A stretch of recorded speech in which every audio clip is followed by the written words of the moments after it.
ভাবছেন কিভাবে বুটের হালুয়া বানাবেন? তাই আপনাদের জন্য নিয়ে আসলাম সহজ একটি বুটের হালুয়ার রেসিপি। দেরি না করে চলুন আপনাদের রেসিপিটি শিখিয়ে দিচ্ছি। প্রথমে আমি নিয়ে নিব বুটের ডাল, যা আমি আগের রাতে ভিজিয়ে রেখেছিলাম। বুটের ডালগুলো পানি দিয়ে সিদ্ধ করতে বসিয়ে দিব।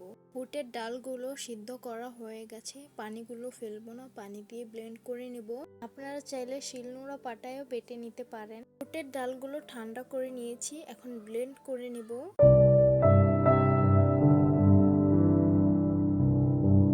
বুটের ডালগুলো মিহি করে ব্লেন্ড করে নিয়েছি। সবগুলো বুটের ডাল ব্লেন্ড করে নিয়েছি।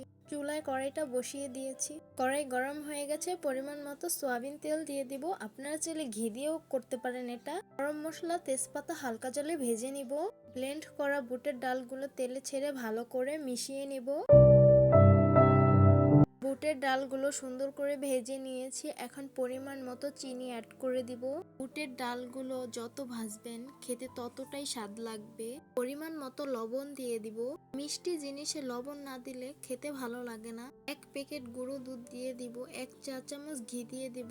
তারপর ভালোভাবে মিশিয়ে ভাজা ভাজা করে নিব। বুটের হালুয়াগুলো সুন্দর করে ভাজা ভাজা করে নিয়েছি।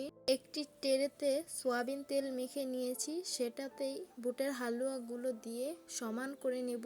বুটের হালুয়াগুলো সুন্দর করে সমান করে নিয়েছি। বুটের হালুয়াটা গরম অবস্থায় থাকায় কেটে নিব আমি। আপনারা চাইলে ঠান্ডা করেও কেটে নিতে পারেন।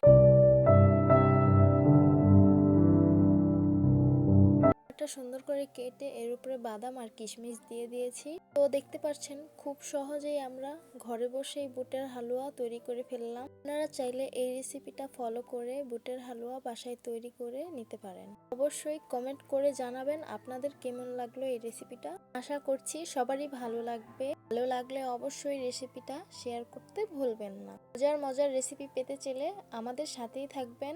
ভালো থাকবেন, সুস্থ থাকবেন আর সিস্টার্স কিচেনের সাথেই থাকবেন। দেখা হবে নতুন কোনো ভিডিওতে। আল্লাহ হাফেজ।